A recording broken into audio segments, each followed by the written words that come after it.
Les pauvres se concentrent sur le salaire, jamais sur ce qu'ils possèdent. Quand vous parlez d'argent avec vos amis, vous n'évoquez pas les investissements que vous faites.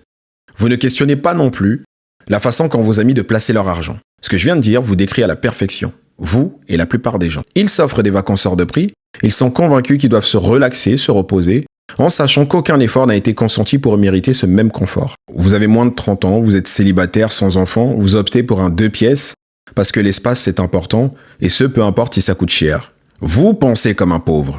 Vous ne saisissez pas là l'occasion de faire des économies, d'allouer l'excédent de votre salaire à des projets. Les pauvres ne savent pas différer leur plaisir. Encore une fois, vous ne saisissez pas les occasions. Vous pensez très souvent qu'aux obstacles.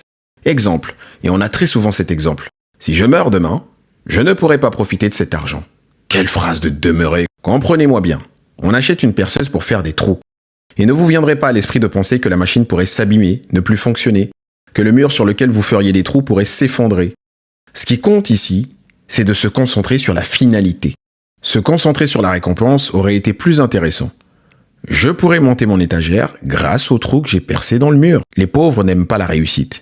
Ils sont persuadés qu'elle est le fruit d'une œuvre malhonnête, d'un vol, d'un interdit.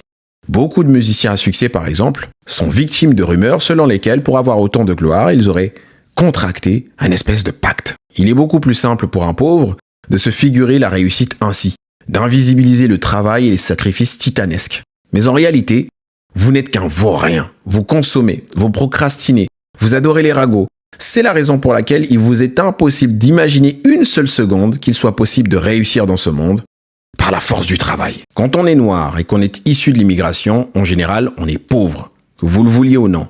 Et quand vous lisez un peu de sociologie, vous vous rendez compte que vous êtes à la fois unijambiste, aveugle, sourd, muet, avec une dyslexie aiguë. On est programmé à l'échec, mais un tel constat a ça de si formidable qu'il impose de trouver des solutions. Bah oui, il faut trouver des solutions. Il faut conjurer le sort. Parce que les déclamations sociologiques ne sont pas des fatalités. Vous pouvez être autre chose que ce qu'a prévu pour vous une dite destinée écrite à l'avance. Ce que je veux dire par là, c'est que si vous passez votre temps à penser que vous n'allez pas y arriver, vous avez effectivement des chances de ne pas y arriver.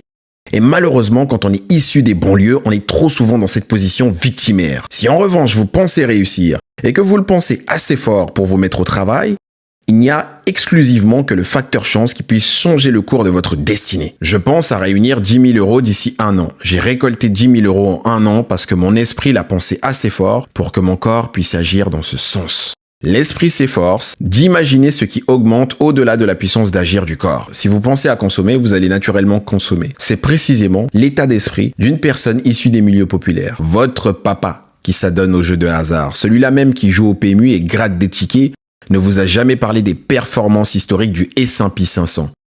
Il n'a lui-même que très peu d'intérêt et très peu de mots à accorder à ce concept qui lui paraît flou. Le manque de connaissances coûte cher. Vous pensez être différent? Vous êtes le même sale pauvre que votre père. Il n'y a pas de génération spontanée. Ce qui vous manque, c'est la culture de la gagne. Ce qui vous manque, c'est l'envie d'être puissant. Ce qui vous manque, c'est de viser les étoiles. Viser encore plus loin. Ce qui vous manque, c'est la curiosité, de la connaissance. Allez chercher la connaissance. Allez chercher la connaissance. Argent, argent, argent. On a fini. Au revoir les pauvres.